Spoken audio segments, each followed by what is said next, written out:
Lankadeepa.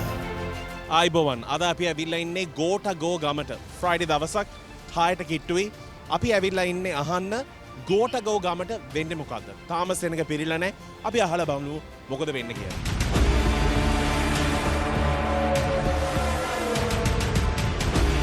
මාත් එක දැන් ඉන්නේ ශ්‍රීකරන් එයා දෙමළ වුණාට එයාට දෙමළ කතා කරන්න බෑ එයාට සිංහල තමයි වැඩිම කතා කරන්න පුළුවන් ඔයා කියන්න ඔයා මේ ගෝටගෝ ගම භූමියේ ගොඩක් කල් ඉඳලා තියෙනවා මේ දවස් ටිකේ මිනිස්සු අඩු වෙලාද වෙනස් වෙලාද අනිත් එක මෙතන වෙච්ච ප්‍රශ්නෙට පස්සේ මොකද වෙලා තියෙන්නේ මිනිස්සු ගොඩක් අඩුයි දැන් හැබැයි මිනිස්සු එන්නේ නැහැ එනවා අඩුයි මොකද මේ පෙට්‍රෝල් ප්‍රශ්නෙත් එක්ක මිනිස්සුන්ට එන්න විදියක් නැහැනේ අපිත් ඉතින් එනවා බොහොම අමාරුවෙන් ඉන්නේ පෙට්‍රෝල් නැහැ වාහන නැහැ ආවම අපිත් දැන් මම පාන්දර වැඩට යන්නත් ඕනේ ඉතින් යන්න විදියක් නැහැ අපිට පාන්දර ආය වෙනකම් මෙතනට ඉඳන් ඉන්න බිස්නස් උත් නැහැ ඉඳගෙන ඉන්නවා නිකන් යන්න විදියක් නැහැ පෙට්‍රෝල් නැහැ ඒගොල්ලොනුත් අසරණ නැහැ අපිත් අසරණයි ඉතින් සුමාන 3කට ඉස්සර කොහමද තිබ්බේ ඔයාගේ බිස්නස් එක ගෝටගෝ ගමේ හොඳටම තිබ්බා මම හොඳට සෙනග හිටියා සෙනග මාර විදියට ගියා මේ කොඩි ගෙනල්ලා වික්කා අපි හොඳටම බිස්නස් කරා මෙතන හොඳම ලාභයක් තිබ්බා දැන් ඉතින් යනකොට ගෙදර ඇදී රුපියල් 1000ක් අතින් පාඩුයි ඇයි ඔයා ගෝටගෝ ගමට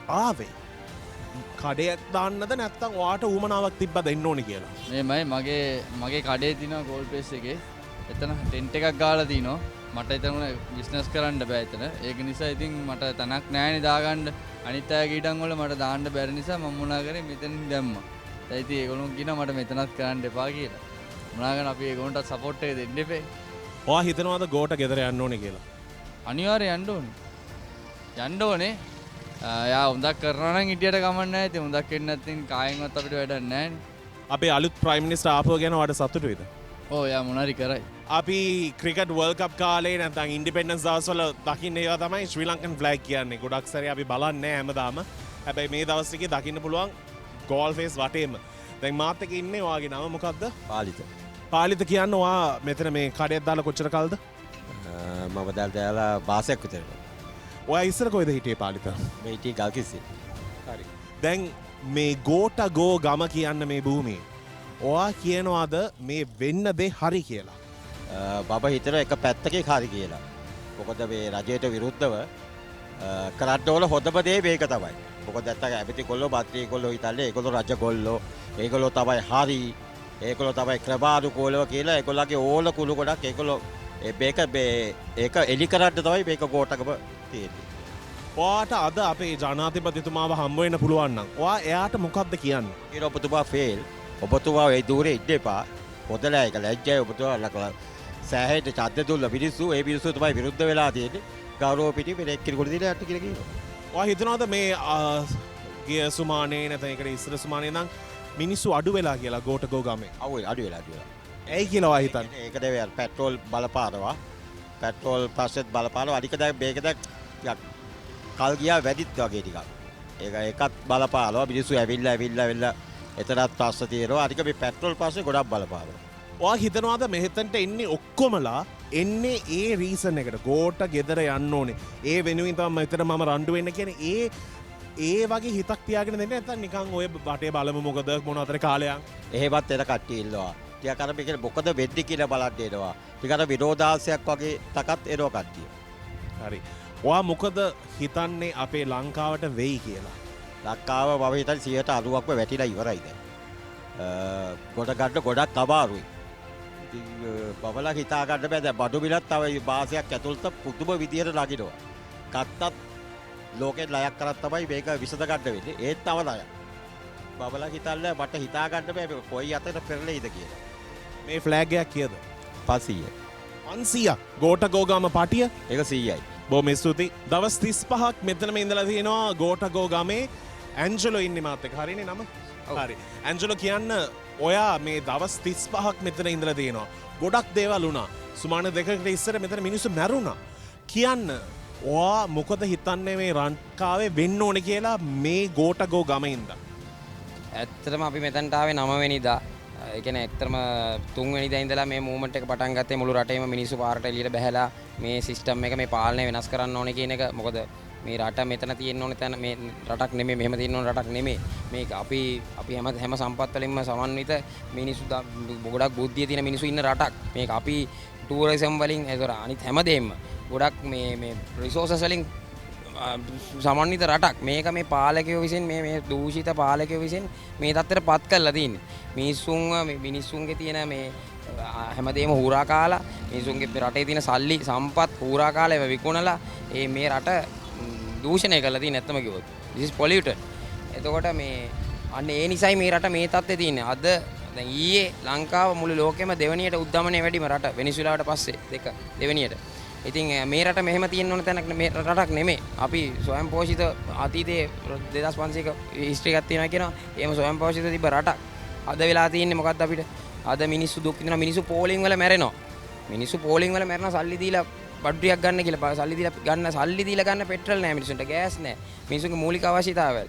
ලයිට් නැහැ. ලයිට් කපනවා පැය 6ක් 10ක් පැය 10ක් 15ක් ලයිට් කපපු කාලයක් තිබුණා. රටේ මිනිස්සු පාරට වැස්සේ නැත්තම් අද වෙනකොට මම හිතන්නේ දවසම ලයිට් කපන තත්ත්වයක තියෙන්න පුළුවන්. මොකද පාලකයට ගාණක් තිබ්බේ නැහැ මිනිස්සු ගැන.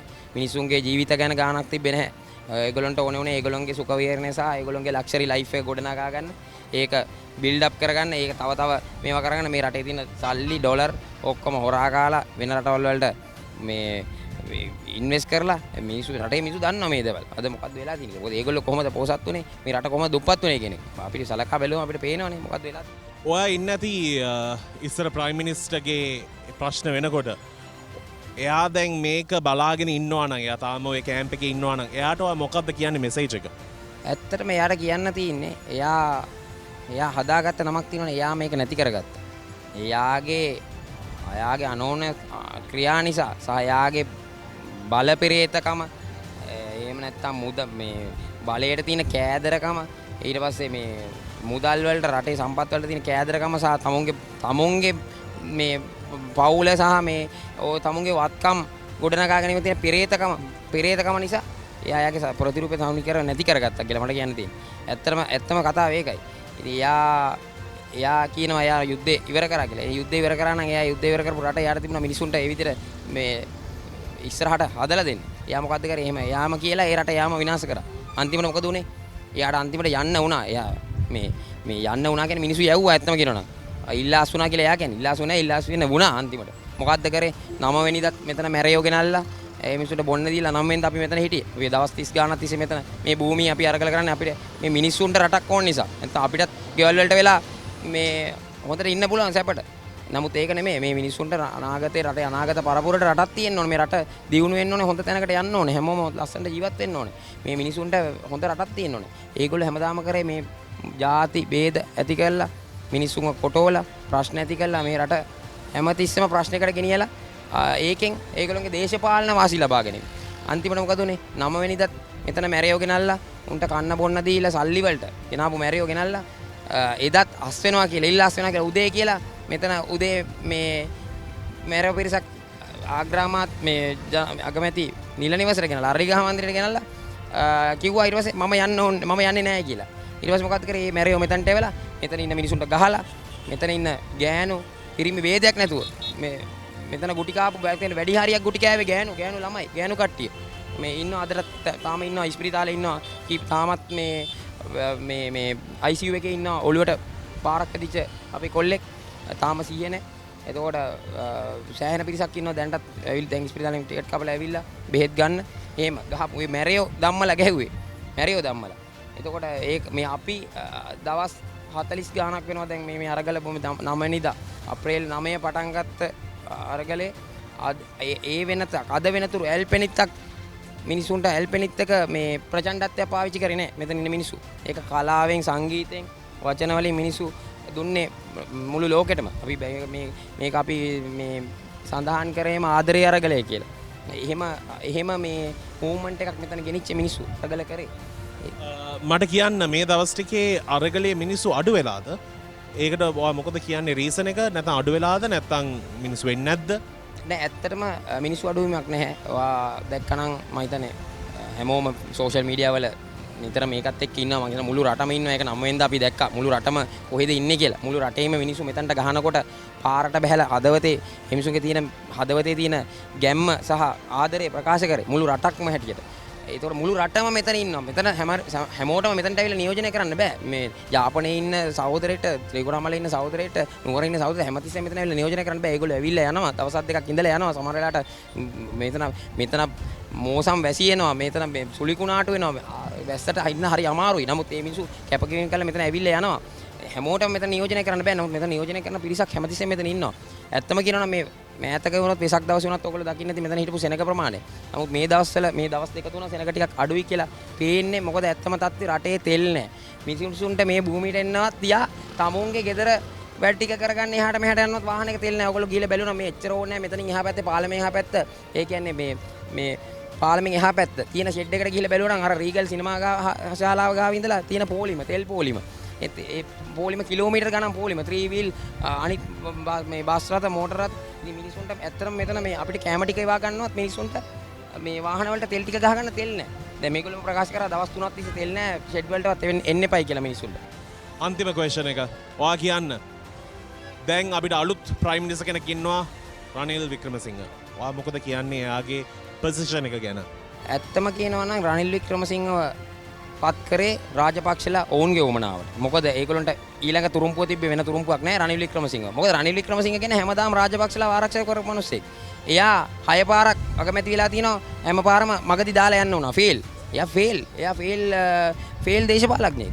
එයාට එකපාරක්වත් එයාගේ ටර්ම් එක ඉවර කරගන්න බැරි වෙච්ච දේශපාලඥයෙක්. ඇත්තම කියනවා රනිල් වික්‍රමසිංහගේ පක්ෂය කියන්නේ එක්සත් ජාතික පක්ෂයට මේ පාර පාර්ලිමේන්තුවේ එක ආසනයයි තියෙන්නේ. එක ආසනයක් හම්බ වෙන්නේ කොහමද? රටේ හැම දිස්ත්‍රික්කෙම උන් ඡන්දෙ ඉල්ලුවා හැම තැනම පරාද. හැම ආසනයක්ම පරාද. ඒක ලැබිච්ච ආසනෙ ලැබුණෙත් මේ මොනවද කියන්නේ ජාතික ලයිස්තු නියෝජනය කරන ආසනයක්. ජාතික ලයිස්තු ආසනයක් උන්ට හම්බුනේ මුළු රටේ ඡන්ද ප්‍රමාණයෙන් ලබාගත්ත එකේ. නැතුව ඡන්දෙන් මිනිසුගේ ඡන්දෙන් පත් වෙච්ච ලබාගත් ආසනයකුත් නෙමෙයි. රනිල් වික්‍රමසිංහ පුද්ගලිකම ඔහු ඉල්ලපු නායකයා හැටියට. ඔහු ඉල්ලපු ආසනය සහ ඔහුගේ මේ ඡන්ද කොට්ටාසයත් පරාදයි. එපත් නැහැ. ඉතින් කොහොමද එයාට ලෙජිටිමසි එකක් තින්නේ මේ රටේ අගමැති වෙන්න? මොකද්ද එයාට තියෙන මේ බලය?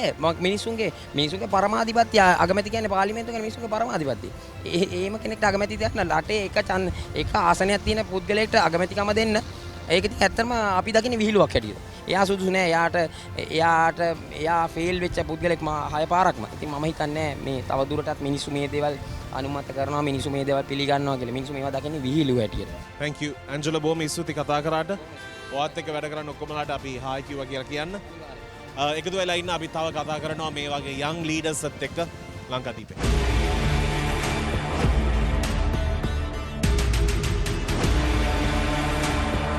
මාතක දැන් ඉන්නවා සුරේෂ්.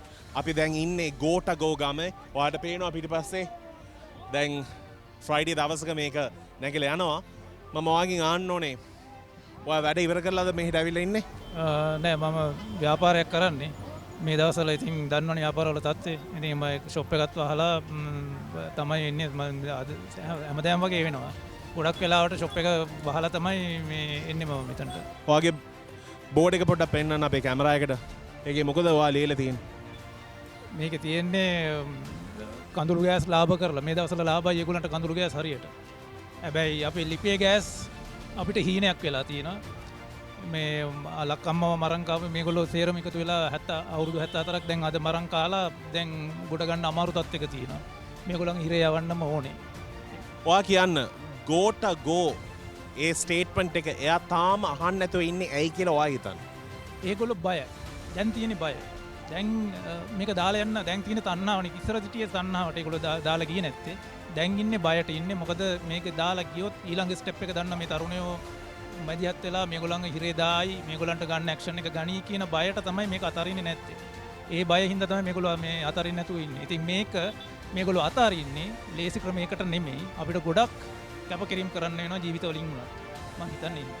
ඔයා කියන්න දැන් අලුත් ප්‍රයිම් මිනිස්ටර් කෙනෙක් ඉන්නවා ලංකාවට ගොඩක් දේවල් වෙනවා කියලා අය කියලා තිනවා. අනිත් මාස 3 හරි අමාරුයි කියලා තියෙනවා. ඒත් ගොඩ දාන්න පුළුවන් කියලා කියනවා. ඔයා කියනවාද රනිල් වික්‍රමසිංහ කියන්නේ මාතයට පුළුවන් කියලා මේම දෙයක් කරගන්න? අපි මෙච්චරකල් පොරවල් හෙව්වේ. දැන් මේ අවුරුදු 74ක් අපි පොරවල් හෙව්වේ. ජීසෙන්ලා එව්වා, සර්ලා එව්වා, අප්පච්චිලා එව්වා. අපි ඔය පුද්ගලයෝ ගෙන්න පෙන්න අපිව මෙච්චරකල් රැවට්ටුවේ. මේකත් ඒකෙම එකක්. රනිල් වික්‍රමසිංහ කියන්නේ කවුද? අලුත් එක්කෙනෙක් නෙමෙයි. එයා පස් පාරක් ෆේල්. මේ 6 වෙනි පාර මේකත් ෆේල්. මේ අපි රනිල් වික්‍රමසිංහන් කවුද කියලා දන්න. එයාගේ කොමිටි අර සමනල කොමිටි ඒ ටික දාගත් නායකයි. ඒ ඇරුණම මේ මෙතන එයාගේ වෙන දැක්මක් නැහැ. අද වුණත් අඩුම තරමේ අපි මේ කොහොමද මේ ඩොලර් ටික ගෙන්න ගන්න කියන එක නෙමෙයි අපි ණය ගන්න කොහොමද කියන එක ගැන විතරයි ප්ලෑන් කරන්නේ. ඇයි හෙටත් අපි ණය ගන්නවද අනිද්දාත් ණය ගන්නවා. මේ ණය අරගෙන මේ ණය වලින්ම තමයි අපි හිර වුණේ. අපි එතනින් ගොඩ එන්න ගැන කල්පනා කරන්නේ මේ කොහොමද ණය ඉල්ල ගන්න කියන එක විතරයි. රනිල් වික්‍රමසිංහ කියන්නේත් මේ ෆේල් ගෝටගේම තවත් එක්කෙනෙක් විතර මේ ෆේල් පරම්පරාවෙම එක කොටසක් විතරයි. එයාටත් මේ දේ කරන්න බෑ. මහින්ද රාජපක්ෂ පාර්ලිමේන්තුවේ ආවේ හෙලිකොප්ටර් එකේ චොපර් එකේ කියලා කතාවක් ගියා සෝෂල් මීඩියා වටේම. දැන් ඒගොල්ලෝ කියලා තිනවා එහෙම දෙයක් උනේ නැහැ. එයා කැම්ප් එකකින් පාර්ලිමේන්තුවේ ආවේ පාරේ. ඔයා මොකද පිළිගන්නේ? මම සෝෂල් මීඩියා වල යන හැමදේමත් මම ඒක ගොඩක් ෆිල්ටර් කරගන්න ඕනේ. අනිත් මීඩියා වලත් යන ඒවත් ෆිල්ටර් කරගන්න ඕනේ. ඉතින් ඇත්තටම කතන්දරය මෙච්චර කල් අපි ඒගොල්ලන්ගේ පාවිච්චි කරපු දේවල් එක්ක බැරුවොත් චොපර් එකේ එන්නත් ඇති. ඔයා කාටද ඡන්දෙ දැම්මේ? අවුරුදු මම හිතන්නේ මගේ ඡන්ද මේකෙදී අවුරුදු ගාණක් මට ඇත්තටම පසුතැවීමක් නැහැ. මම මේගොල්ලන්ට ඡන්දෙ දීලා නැහැ. අදටත් මම ඒ ගැන සතුටුයි. හැබැයි මම මේගොල්ලන්ට ඡන්දෙ දීලා නැහැ. මම ඉදිරියට ඡන්දෙ පාවිච්චි කරන එක මම මේකෙන් පස්සේ තමයි කල්පනා කරන්නේ. ඔයා හිතනවාද සජිත් ප්‍රේමදාසට පුළුවන් මේ රට දුවන්න? සජිත් ගැන නම් ඉතින් අපි යා කතා කරන විදිය නෙවෙයි යාගේ හැසිරීම රටාව වෙනුයි අර එයා ප්‍රේමදාසගේ පුතා විතරයි. එතනින් එහාට දැක්මක් නැහැ. අර තාත්තගෙන් පුතාට ආපු මේක ඇරෙන්න එතනින් එහාට යාගේ මේ විෂන් එකක් නැහැ.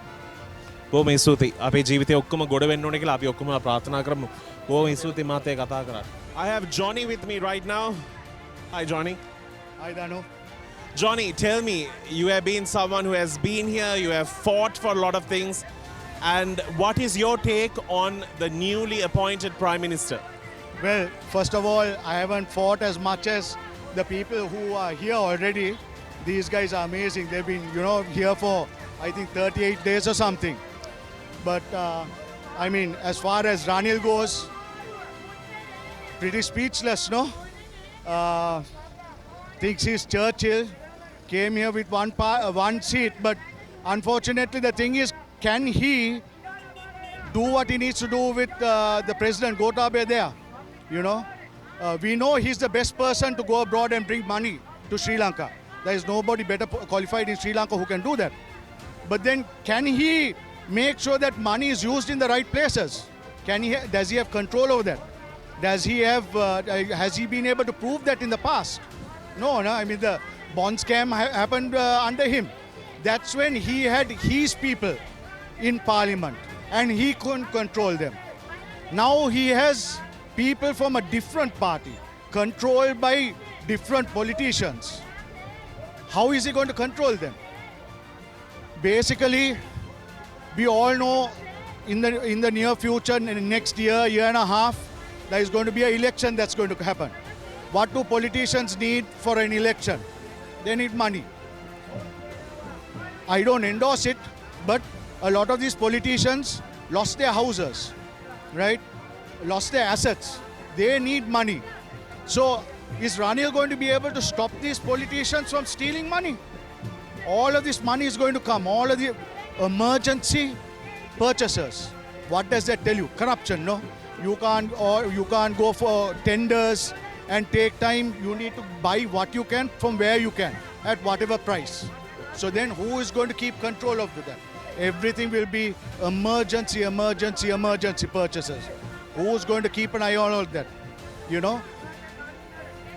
Who do you think has failed you the most in Parliament today? In Parliament today? Gosh, all 225, no? I mean, that's what everybody is saying. Why are we here today? It's because of all of them. But, in the end, it's not them who's to blame. It's all of us. Because all of these years, we just closed our eyes and said, you know what, they are building highways. My grandchildren will have to pay for it, but I can go down south in an hour, That's the kind of thing. So we let it go.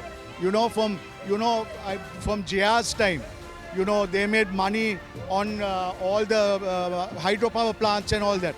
But, they said that, yes, politicians also, need to make money and they make a small percentage. And you say it's okay, development, it's fine. and then slowly, slowly it keeps going, no?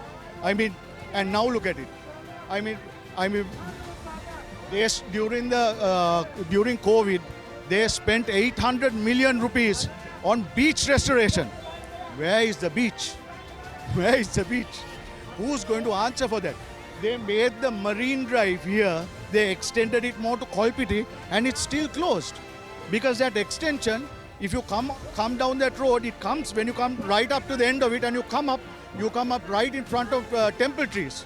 So that last section of the marine drive from Kolpiti towards Golface, why did they build that bit if you can't use it? It's a big parking lot. Considering the fact that you're a Thomian, do you feel Namal Rajapaksa has a comeback in politics? You know, unfortunately those three came to our school because Mahinda Rajapaksa was Prime Minister.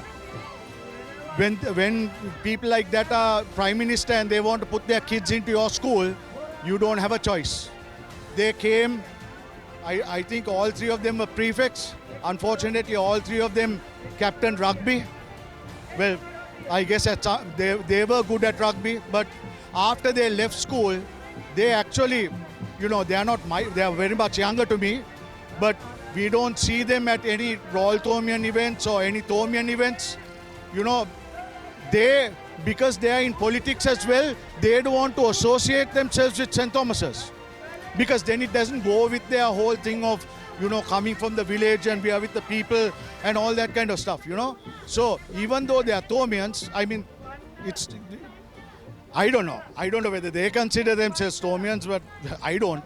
Do you think he has a comeback in politics?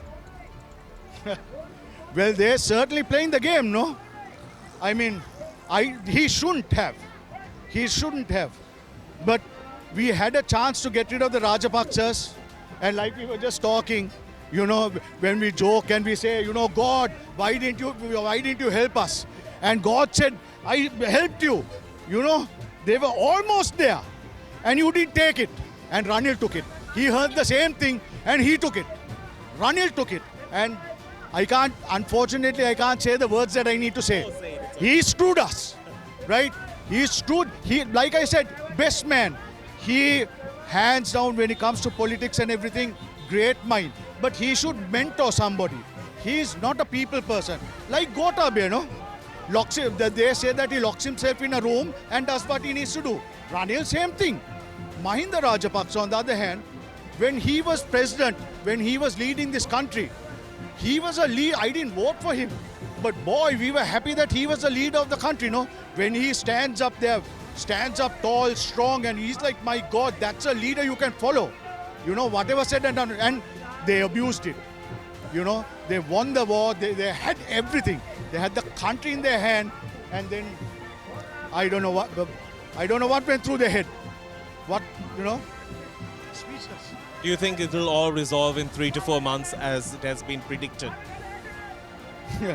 You know, unfortunately, politicians, they see everything with votes.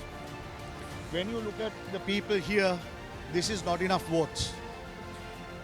I keep telling people, when the Pope came and he had his service here, standing room only, that was like 1 million people. That's what you need. That's the time that the politicians will look and see, oh my God. Right now, when the people who advised them previously, saying that it's a good idea to reduce taxes, it's a good idea to stop fertilizer, it's a good idea to do this, these same people are telling them, look, a lot of the people are not against you. Because, I mean, look here today. How many people here today? Not a lot. So, you know, but when you go and stop and you ask the people in fuel lines, when they block the road and you go and talk to them and say, you know, why don't you go to Parliament and do this? They are not concerned about that. Because I don't know what it is. Some people, it's amazing when you look at these people who are at the entrance here. In all essence, simple people. But when you stand there and you listen to what they've been saying, it's amazing how mature they are and how, you know, the things that they talk about. And you're like, wow, you know, you're thinking, oh my God, these guys are political savvy, you know, they know what's going on. But then we mustn't forget that there are still a lot of people who take politicians at their word. You know, they need help. So anybody who comes and says, I will give you free fertilizer, you know, they are not going to stop, and these guys will stop and think, how are you going to do that? But most people, they can't afford to ask, how are you going to give me these subsidies? They need the subsidies. Very true. Thank you, Johnny. No worries. මාර ජනප්‍රිය මූණක් ඩීලන් ඉන්නවා අපිත් එක්ක. ඩීලන් කියන්න අරගලයට මොකද වෙන්නේ මේ දවස් ටික? අරගලේ 42 වෙනි දවසේ මේ ඉතින් සාර්ථකව ක්‍රියාත්මක වෙනවා.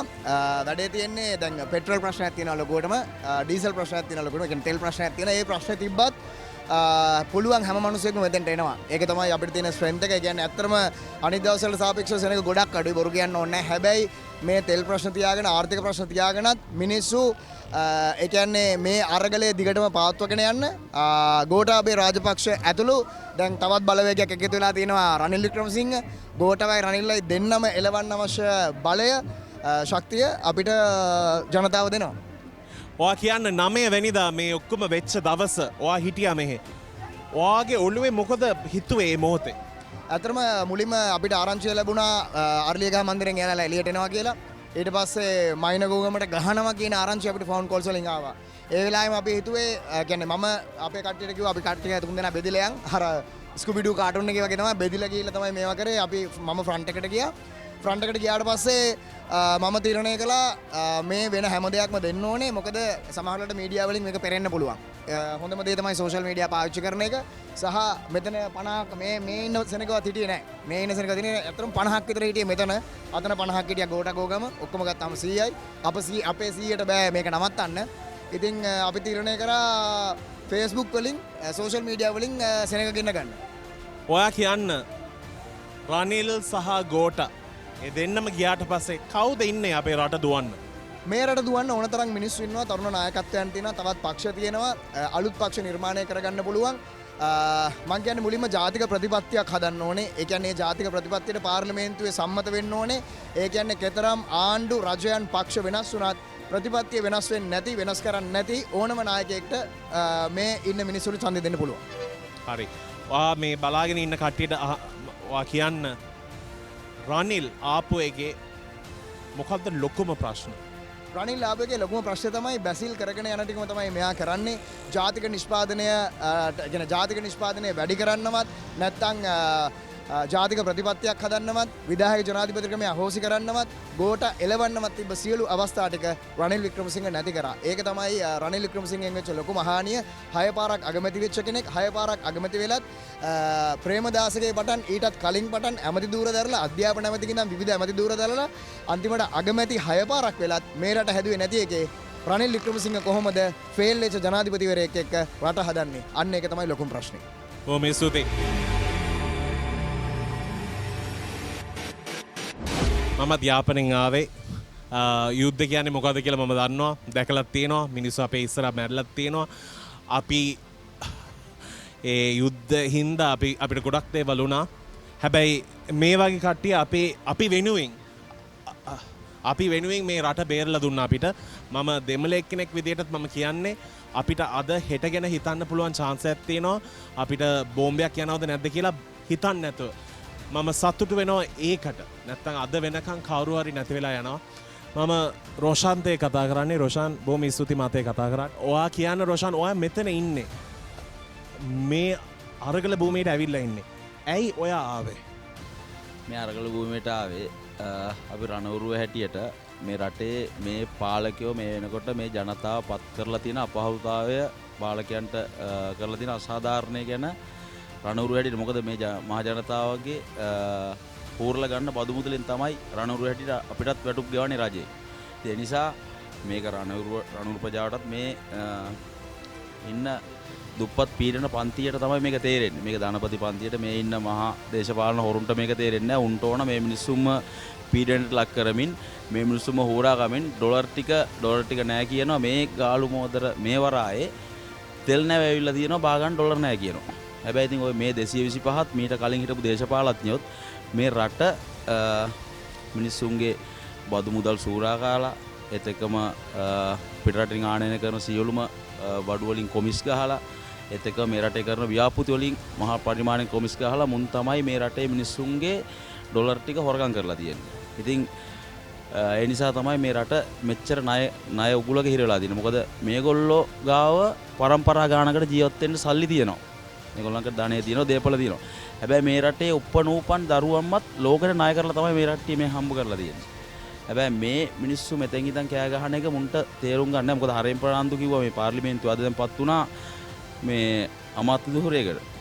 ලැජ්ජයි කියන්න. ඔහු කිව්වා ජනතාවගේ පැත්තේ මම හිට ගන්නවා කිව්වා. ඉල්ලා අස්සලා ඇවිල්ලා ජනතාවගේ පැත්තේ මේ අරගලේ හිට ගන්නකො. හැබැයි දැන් හිටගෙන තියෙන්නේ කොහෙද කියලා තමයි අපිට අහන්න තියෙන්නේ මේ වෙනකොට. මොකද අපි මෙතෙන්ට ඇවිල්ලා තියෙන රණවුරුව හැටියට පක්ෂපාත මාරු කරන්න නෙමෙයි. අපි ඇවිල්ලා තියෙන මෙතන අනුර කුමාරව ගේන්නවත්, සජිත්ව ගේන්නවත්, එහෙම නැත්නම් මෛත්‍රීපාලව ගේන්නවත් නෙමෙයි. අපි ඇවිල්ලා තියෙන රණවුරුව හැටියට නිර්පාක්ෂික අරගලේ මේ තරුණ පිරිසට දෙන්න පුළුවන් සහයෝගය දෙන්න තමයි අපි රණවුරුව හැටියට මෙතෙන්ට ඇවිල්ලා තියෙන්නේ. ඉතින් මේ අරගලය දියාරු කරන්න නොයෙකුත් උපක්‍රම මේ වෙනකොටත් යොදනවා. නමුත් ඉතින් අපි රණවුරුව හැටියට මේ ඉන්න අපේ තරුණ පිරිස උගත් බුද්ධිමත් කොල්ලෝ ටිකක් ඉන්නවා. මේකට ඉතින් මේ වෙනකොට දේශපාලඥයෝට ගහන්න පුළුවන් ගේම් උඩරිම ගහලා තියෙන්නේ. හැබැයි රනිල් පත් වෙනත් එක්ක මේ කොළඹ දැන් අපි දැක්කා මිනිස්සු ටිකක් මේකට උද්യോഗයෙන් හිටපු පිරිස ටිකක් ඉවත් වෙනවා. එතකොට මෙතෙන්ට සජිත් ඇවිල්ලා ගියා එදා 9 වෙනිදා ඒ මැර කණ්ඩායම යත් කරපු ප්‍රහාරෙත් එක්ක මේ වෙනකොට ඒ පිරිසත් පොඩ්ඩක් යම්කිසි ඈත්වීමක් කියලා අපි දකිනවා. හැබැයි සැබෑ නිර්පාක්ෂික වචනේ පරිසමාප්ත අර්ථයෙන්ම කියනවා නම් ඒ අරගලේ ඉන්න මිනිස්සු මේ රට වෙනුවෙන් ඉන්නෝ නම් අද මෙතෙන් ඉන්න ඕන. ඒක තමයි මගේ පුද්ගලික මතය. ඉතින් මම කියන්නේ මේ මුන් හොරගම් කරපු ඩොලර් ටික අපි පැහැදිලි විගණනයක් කරලා මේක මහා භාණ්ඩාගාරයට දාගත්තොත් මේ රට නිදහස් කරන්න පුළුවන් නයි. මේ 225ක් කියන්නේ මේ රටට අවශ්‍ය නැති පිරිසක්. ඇත්තටම වැඩි. මේ ලංකාවේ 225ක් කියන්නේ දේශපාලඥයෝ. මොකෝ මේ 225 මේගොල්ලන්ගේ ලේකම්ලා ඉන්නවා. තව මේගොල්ලන්ගේ සම්බන්ධීකරණ නිලධාරීන් ඉන්නවා. මේ කට්ටියට වැටුප් කියන්නේ මේ අහිංසක මිනිස්සුන්ගෙන් ගන්න බදු මුදලේ. ඉතින් ඒ නිසා අපි බොහොම පැහැදිලිව කියන්නේ මේක ඉදිරි මැතිවරණයකදී ඉදිරි පාර්ලිමේන්තු මැතිවරණයකදී මේක 100ට බස්සන්න ඕන. මේ බොරු වැඩක්. මේ පළාත් සභාවක් කියන්නේ සුදු අලියෙක්. මේක මේ රටේ මහ ජනතාවගේ මුදල් නිකන් නාස්ති කරන ක්‍රමවේදයක්. ඉතින් මේවා නැති කරන්න ඕන. මේවා නැති කරන්න තමයි මම හිතන්නේ මේ පිරිස ගන්න උපරිම උත්සාහය දරන. ඉතින් මේක අතහැරලා යන එක නෙමෙයි වැඩේ තියෙන්නේ මේ වෙලාවේ. මේ වෙලාවේ මේක කොහොම හරි මේක දියාරු කරන්න උත්සාහ කරන මේක කොහොම හරි රැකගෙන මේ පිරිස ඉතින් ජනතාවට දෙන්න පුළුවන් සහයෝගය මේ අරගලකරුවන්ට ලබා දීම තමයි විය යුත්තේ. මොකද ඒගොල්ලන්ට සහයෝගය කියන්නේ ඒගොල්ලන්ගේ ඇත්තරම කියන්නේ ඒගොල්ලන්ගේ පැමිණීම තමයි අපි බලාපොරොත්තු වෙන්නේ. 2009 අපේ යුද්ධ ඉවර වෙච්ච කාලේ අදටත් රට ඔය තත්ත්වයේ තියෙන්නේ.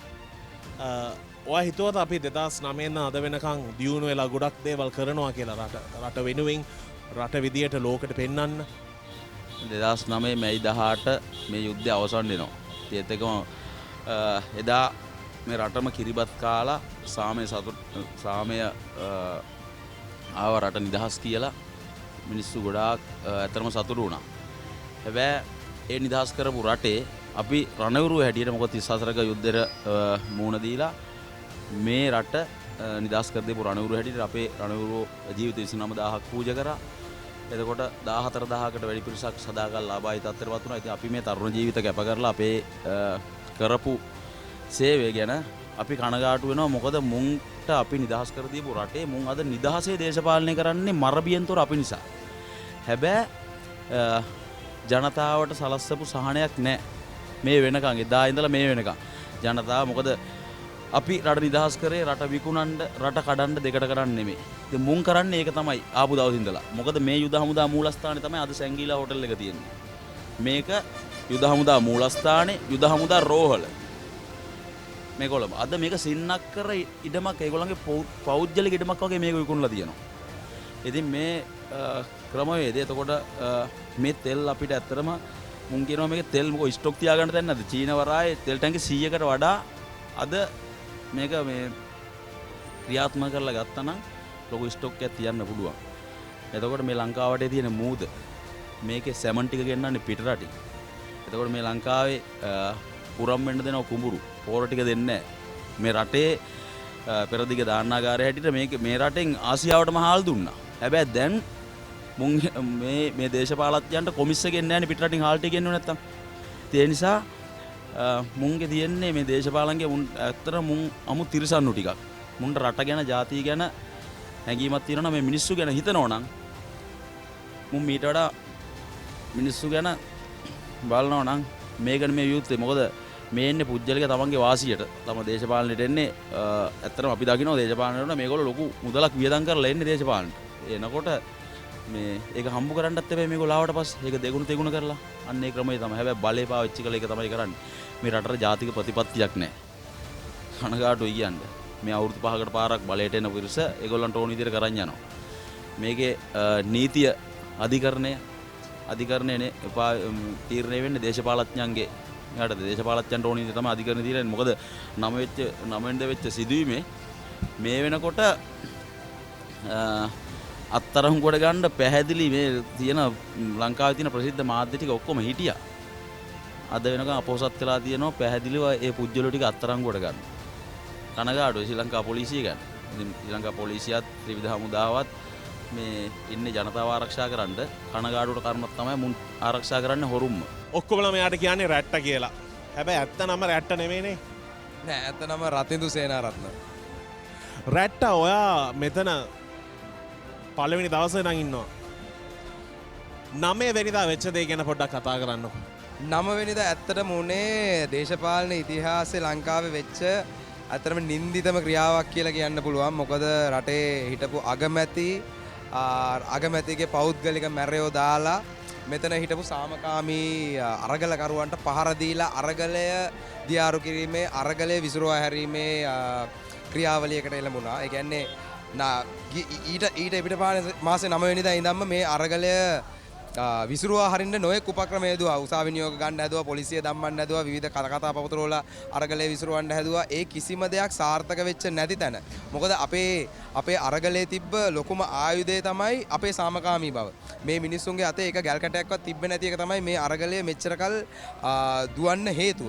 ඉතින් ඒ හේතුව දඩමීමා කරගෙන මෙතන හිටපු අහිංසක මිනිස්සුන්ට ගස්සන්න රටවටෙන් බස් වලින් මිනිස්සු ඇදලා 2000ක් විතර පෞද්ගලික මැරයෝ දම්මලා මේ අරගල භූමිය විනාශ කරන්න අරගලය විසිරුවා හරින්න ලොකු උත්සාහයක් දුන්නා.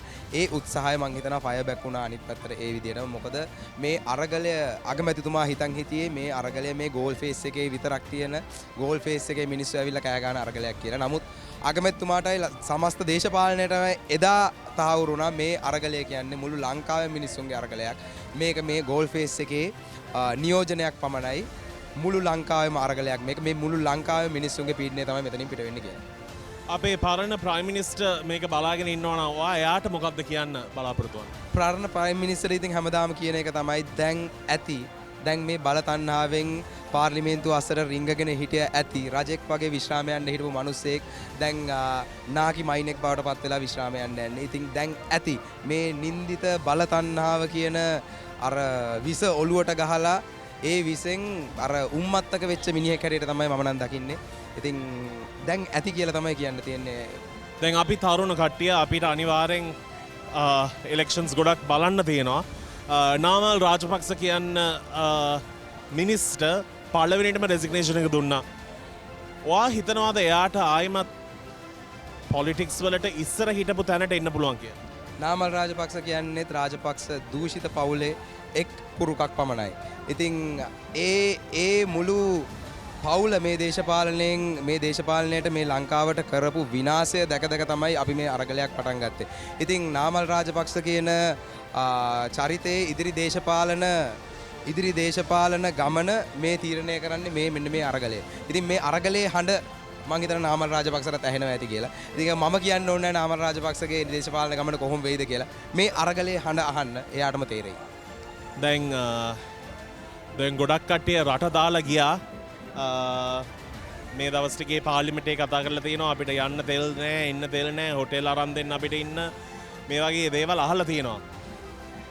ඒ පාර්ලිමේන්ත් එකේ ඉන්න කට්ටියට ඇයි මේක තාම තේරෙන්නේ නැත්තේ කියලා හිතන්නේ. ඒක තමයි මේ නියෝජිත ප්‍රජාතන්ත්‍රවාදයේ තියෙන එක දුර්වලතාවයක් තමයි ඒක. අපි පාර්ලිමේන්තු යවලා තියෙන හරි මිනිස්සුද මේ අරගල භූමියෙන් නැගෙන තව එක් හඬක් තමයි ගෝඨ ගෙදර යන්න කියනවා වගේම 225ම එපා කියන එක. මිනිස්සු තේරුම් අරන් තියෙන්නේ. අපි මේ යවලා තියෙන හරි මිනිස්සු නෙමෙයි. මේ මිනිස්සුන්ට තෙල් ටික නැති වෙද්දි, කණ්ඩ ටික නැති වෙද්දි, ඉස්පිරිතාලවල බෙහෙත් නැතුව මිනිස්සු මැරෙද්දි ඒකට සංවේදී නොවන ජනතා නියෝජිතයෝ ඉන්නවනම් ඒකට සංවේදී නොවි ඒ මිනිස්සුන්ව ගහලා එලවන්න මිනිස්සු උසිගන්නපු ජනතා නියෝජිතයෝ ඉන්නවනම් ඊට වඩා ලැජ්ජ නැති දේශපාලනයක් මට හිතා ගන්න බෑ කොහෙද තියෙන්නේ කියලා.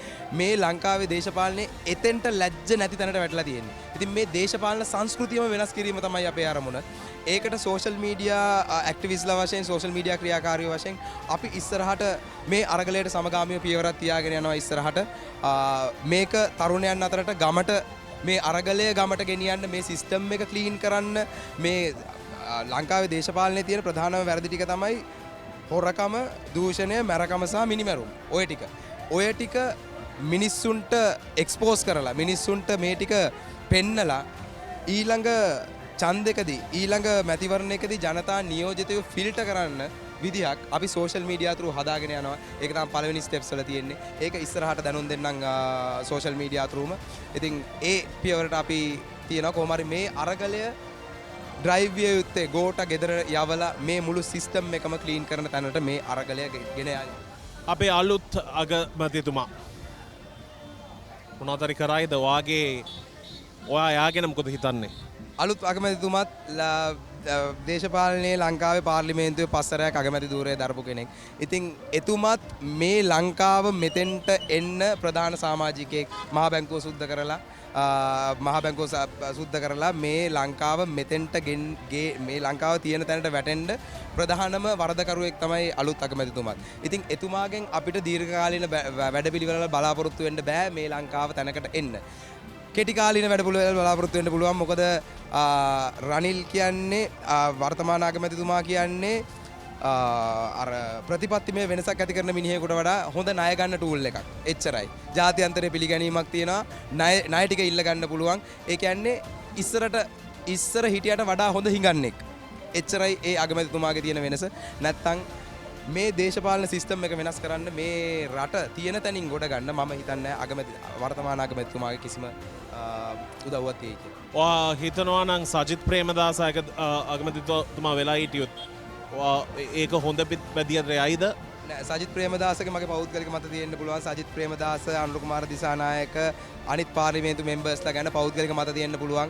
මම ඒ ලෙවල් එකට නොයා ඉන්නම් ඒගොල්ලෝගේ මගේ තියෙන පෞද්ගලික මත එළියට දාලා. නමුත් මම හිතන්නේ දැනට පාර්ලිමේන්තුවේ දැනට මේ පාර්ලිමේන්තුවෙන් දෙන්න පුළුවන් විසඳුම් වලින් හොඳම විසඳුම තමයි මේ දීලා තියෙන්නේ කියලා මම හිතන්නේ. මොකද දැනට පත් වෙලා තියෙන අගමැතිතුමා පාර්ලිමේන්තු බහුතරයක් නැති ජාතික ලයිස්තුවෙන් පත් වෙච්ච තමුන්ගේ පක්ෂ තමුන්ගේ පක්ෂ පැරදිච්ච එකම ජාතික ලයිස්තු සීට් එකෙන් පාර්ලිමේන්තුවට ආපු ජනමතයක් නැති අගමැති කෙනෙක්. ඉතින් එහෙම අගමැති කෙනෙකුට රටේ වෙනසක් කරන්න පුළුවන්ද, ජනතාවගේ හඬට සවන් දෙන්න පුළුවන්ද කියන ප්‍රශ්න තියෙනවා.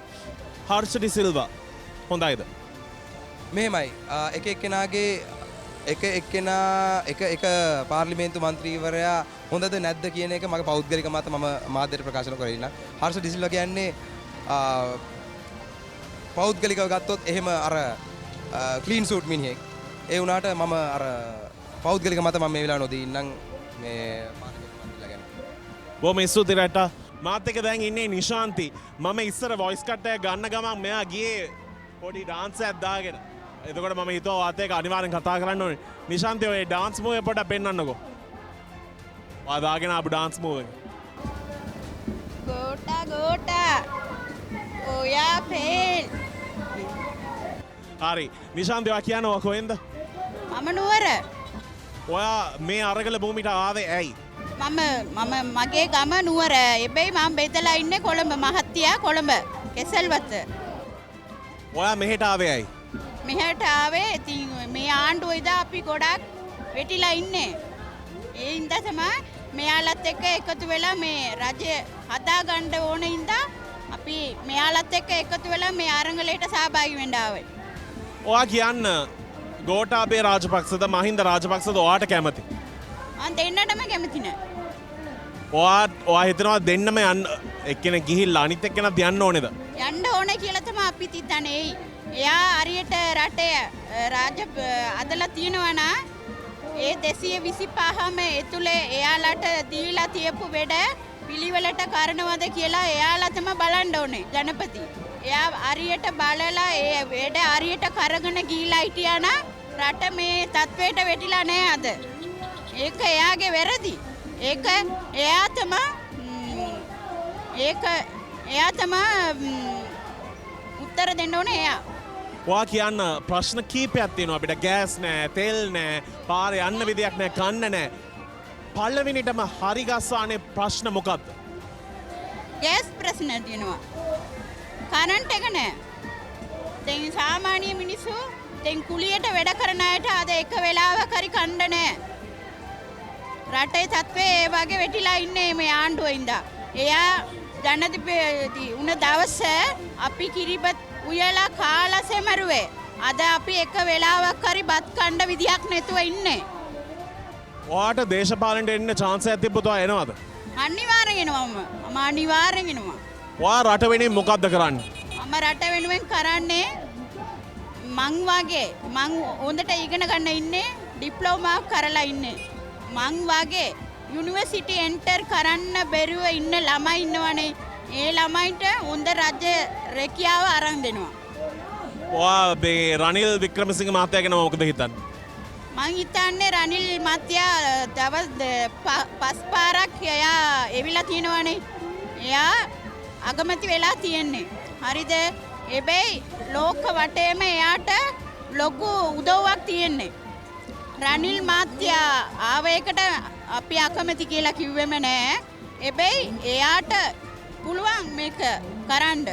ඒ කියන්නේ එයාට ලෝක වටේම ලොකු උදව්වක් තියෙන්නේ. ඒ උදව්ව වලින් මේ රට වෙටිලා ඉන්න මේ තත්ත්වය ගොඩනගන්න පුළුවන් එයාට. එයාට පුළුවන් අනිවාර්යයෙන් මම කියන්නේ. ගෝඨ යන්නම ඕනේ. හැබැයි රනිල් දැන් අගමැති වෙලා ඉන්නේ. හැබැයි එම සුදුසුකම රනිල්ට තියෙනවා. ඒක මං අනිවාර්යෙන් කියනවා. ඔබ වෙනුවෙන් අපි ලංකාදීප